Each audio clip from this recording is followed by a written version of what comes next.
अस्सलाम वालेकुम ख़वातीन व हज़रात। आज की महफ़िल में मिर्ज़ा ग़ालिब की जो ग़ज़ल हमारे सामने है, उसके कुल 6 अशार हैं। आज हम इसके पहले हिस्से में 3 अशार के मुश्किल अल्फ़ाज़ की माने आपको बताएंगे और इनका मतलब या इनकी शरह करने की कोशिश करेंगे। तो इसका पहला शेर है, आफ़त आहंग है कुछ नाले बुलबुल, वरना फूल हंस हंस के गुलिस्तां में फ़ना हो जाता। आफत का मतलब आप सब जानते हैं, मुसीबत को कहते हैं, परेशानी को कहते हैं। कोई बला आ जाए, कोई अचानक इंसान के ऊपर कोई परेशानी आ जाए तो उसको आफत कहते हैं। आहंग का मतलब होता है आवाज़ या सदा। नालाए बुलबुल का मतलब होता है बुलबुल के रोने की आवाज़, बुलबुल के चीखने की आवाज़। ये आप जानते हैं कि अक्सर शोरा बुलबुल के बारे में यही कहते हैं कि जब वो बोलती है तो वो रोती है, क्योंकि उसको फूल से इश्क है, और फूल चूँकि अपनी जगह पे होता है, वो कहीं जा नहीं सकता, आ नहीं सकता, और हवा चलती है तो वो अपना चेहरा इधर उधर करता है, तो बुलबुल समझती है कि वो मेरी तरफ से अपना रुख फेर रहा है, अपना चेहरा फेर रहा है। तो ये मुख्तलिफ़ किस्म की बातें हैं जो हमारे शोरा हजरात ने फूल और बुलबुल पर रख कर बनाई है, लेकिन इनका असल में मकसद कुछ और होता है, वो हम कई मरतबा आपको बतला भी चुके हैं। गुलिस्तां कहते हैं बाग को, और फना का मतलब होता है ख़त्म हो जाना या मर जाना। तो ये जो आफत आहंग है, तो इसका मतलब यह है कि उसकी जो भी आवाज़ निकलती है, जो भी सदा निकलती है, वो एक मुसीबत लेकर आती है। तो इसका मतलब कुछ यूं हो सकता है कि बुलबुल की जो आहो फुगां है, रोने की आवाज़ है, वो एक मुसीबत है, एक आफत ढाती है, इसलिए फूल खुलकर हंस नहीं सकता। अगर बुलबुल की आहो फुगां ना होती तो बाग में फूल इतना हंसता कि दम तोड़ देता। अब वो कहना ये चाह रहे हैं कि जब कहीं पर किसी जगह पर कोई खुशी होने वाली होती है, लेकिन साथ में कोई एक ऐसा आदमी पहुंच जाए, कोई ऐसा शख्स उस महफिल में पहुंच जाए जो कि अपने दुख का इजहार करे, तो वहां पर कोई भी खुश नहीं रहता। सब पर एक अजीब किस्म की उदासी छा जाती है। मतलब ये भी हो सकता है कि जिंदगी का कोई दायरा या कोई हल्का ऐसा नहीं है जिसमें खुशी के साथ साथ रंज और ना हो, और मलाल ना हो। और इसी तरह जो ये दुनिया है, ये कायनात है, इसका जो बैलेंस है, अगर आप अंग्रेज़ी में कह लीजिए या उर्दू में कहें तो तवाज़ुन इसी तरह कायम रहता है कि ना सिर्फ खुशी हो, ना सिर्फ गम हो, दोनों चीज़ों हो।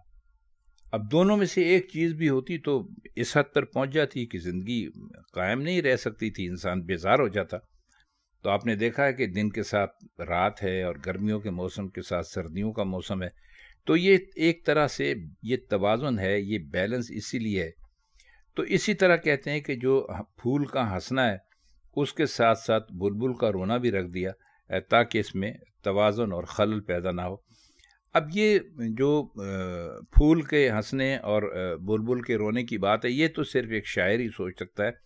असल में वो बता ये रहे हैं कि ज़िंदगी में अक्सर अगर यकसानियत हो, मनाटनी हो, तो इंसान बेजार हो जाता है। इसकी मिसाल ऐसे दी जा सकती है कि अगर आपको कहा जाए कि आप मुस्तकिल अब मीठा खाया करेंगे, आपका नमकीन से कोई काम नहीं है, तो आप ज़ाहिर है कि एक वक्त आएगा कि आप तंग आ जाएंगे। और इसी तरह अगर आपको कुछ नमकीन चीज़ खिलाने पर इसरार किया जाए तो आप एक मीठी चीज़ ही मांगेंगे। तो ये इंसान की फितरत है, जिसको मुतमईन रखने के लिए अल्लाह ने इस किस्म की चीज़ें पैदा की हैं कि अगर खुशी है तो गम है, और अगर रात है तो दिन है, और अगर गर्मी है तो सर्दी है। मोटे मोटे अल्फाज में आप इस शेर को यही समझ सकते हैं कि आफत आंगे कुछ नालाए बुलबुल, वरना कि गालिब ने यही बताने की कोशिश की है कि अगर मामलात यकसा हों, ज़िंदगी बिल्कुल एक ही रुख से चलने लगे, तो इंसान के लिए उसमें कोई दिलचस्पी पैदा नहीं होती और दिलचस्पी बाकी नहीं रह सकती। अगला शेर है, काश ना कदर ना होता तेरा अंदाज खिराम, मैं गुबारे सरे दामान फना हो जाता। ना कदर का मतलब होता है किसी की फिक्र ना करना, किसी की परवाह ना करना, किसी की कदर ना करना। अंदाज खिराम का मतलब होता है चलने का अंदाज। अब ये क्या है, हम आगे चलकर आपको इंशाल्लाह बताते हैं। गुबार कहते हैं मिट्टी को, और सरे दामान कहते हैं دامن کے سرے کو، مطلب ہے کہ وہ سرا جو زمین کی طرف لٹکا ہوا ہوتا ہے، اور فنا کا مطلب بھی ہم آپ کو بتلا چکے ہیں۔ تو اس شعر میں وہ شاعر جو ہے وہ اپنے محبوب سے مخاطب ہے اور کہتا ہے کہ اگر تیری جو رفتار ناز ہے اس کا طور طریق عاشق کی ناقدری نہ کرتا تو وہ اب تک کبھی کا غبار بن کر ختم ہو چکا ہوتا، یعنی دامان فنا کے ساتھ لگ جاتا۔ کا مطلب یہ ہے کہ آپ جانتے ہیں کہ جب کوئی چلتا ہے اس کا لباس نیچے کی طرف لٹکتا ہے تو وہ زمین سے مس کرتا رہتا ہے، یعنی زمین سے ٹچ ہوتا رہتا ہے، تو اس پر جو مٹی خاک دھول ہوتی ہے وہ بھی اس کے ساتھ لگتی رہتی ہے، اور مٹی اور خاک دھول کی جو جگہ ہے، جو مقام ہے، وہ زمین ہے۔ تو فرماتے یہ ہیں کہ اس کے ساتھ وہ لگ کر وہ ختم ہو جاتا۔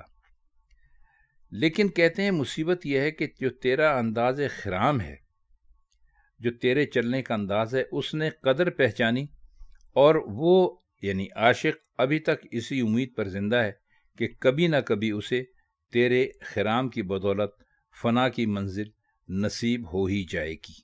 آسان شعر ہے، کوئی اتنا خاص مشکل نہیں ہے۔ آج کی محفل کے لیے آخری اور ویسے اس غزل کا تیسرا شعر آپ کی خدمت میں پیش کرتے ہیں کہ یک شبہ فرصت ہستی ہے، ایک آئینہ غم، رنگ گل کاش گلستاں کی ہوا ہو جاتا۔ اب اس میں کوئی خاص مشکل ہے تو نہیں الفاظ ایسے، لیکن بہرحال فرصت ہستی کا مطلب ہے زندہ رہنے کی مہلت، اور رنگ گل، گل کا یعنی پھول کا رنگ۔ اب یہاں جو ہے گلستان کی ہوا ہو جاتا، یہ ابھی آگے چل کر ہم آپ کو بتاتے ہیں۔ یہاں پر گلستان کی ہوا ہونے سے مطلب ہے گلستان کی طرح کا ہو جاتا، باغ کی طرح کے ہو جاتا۔ تو آپ فرماتے یہ ہیں مرزا غالب کے پھول کے لیے زندگی کی مہلت صرف رات بھر کی ہے، یعنی شام کو کھلا اور صبح کو اس نے اپنی تازگی دکھائی، شادابی دکھائی، بہار دکھائی، اور پھر رفتہ رفتہ بکھر گیا۔ اور یہی حالت انسان کی زندگی کی بھی ہے۔ یہ زندگی کی مہلت نہیں ہے بلکہ غم کا آئینہ ہے۔ وجہ کیا ہے کہ رات بھر کی زندگی بھی کوئی زندگی ہے۔ فرماتے یہ ہیں کہ انسان کی زندگی جو ہے وہ بہت ہی کم ہے، ایسے ہی کم ہے جیسے کہ آپ صبح ہونے والی ہو تو اس کے بیچ میں جو ایک وقفہ آتا ہے وہ ختم ہو جاتا ہے، وہ رات کا ہوتا ہے، اور اس کے بعد صبح آتی ہے تو ہم کہتے ہیں رات ختم ہو گئی۔ تو اسی طرح انسان کی جو زندگی ہے فرماتے ہیں وہ بھی اسی طرح کی ہے، ایک رات بھر کی جیسے کہ ایک مہلت ہوتی ہے۔ لیکن اب دل میں یہ خیال پیدا ہو رہا ہے، یہ آرزو پیدا ہو رہی ہے کہ کاش پھول کا رنگ باغ کی ہوا بن جاتا، کیونکہ باغ کو پھول کی جو زندگی ہے اس کے مقابلے میں زیادہ پائیداری حاصل ہے۔ یہ آپ جانتے ہیں کہ باغ تو قائم رہتے ہیں، اس میں پھول کھلتے ہیں اور ختم ہوتے رہتے ہیں۔ تو فرماتے یہ ہیں کہ اگر جو پھول کا رنگ ہے وہ باغ کی ہوا بن جاتا تو وہ ہمیشہ باغ میں رہ سکتا تھا، ہوا کو کوئی ختم نہیں کر سکتا، یہ آپ بہت اچھی طرح جانتے ہیں۔ تو کہتے ہیں کہ اگر پھول کا رنگ جو ہے وہ باغ کی ہوا بن جاتا تو پھول بھی ہمیشہ قائم رہتا۔ شعر میں اصل میں سارا بتانے کی ان کی کوشش یہ ہے کہ انسان کو جو جینے کی مہلت ملتی ہے وہ بہت ہی کم ہوتی ہے، تو کاش کوئی ایسا طریقہ ہو جاتا کہ یہ گلستان کو اگر آپ دنیا سمجھیے، اگر غالب نے اس کو دنیا کہا ہے تو کہتے ہیں کہ کاش کچھ ایسا سلسلہ بن جاتا کہ انسان جو ہے وہ اس گلستان میں یعنی اس دنیا میں ہمیشہ کے لیے زندہ رہ جاتا ہے۔ تو درست الفاظ میں انہوں نے یہی بات کی۔ اب اس کے شعر نمبر 4، 5 اور 6 ان کی مشکل الفاظ کے معنی اور ان کی تشریح انشاءاللہ ہم آپ کے لیے اگلی محفل میں پیش کریں گے۔ آج کے لیے بس اتنا ہی۔ اب ہم چاہتے ہیں آپ سے اجازت۔ خدا حافظ۔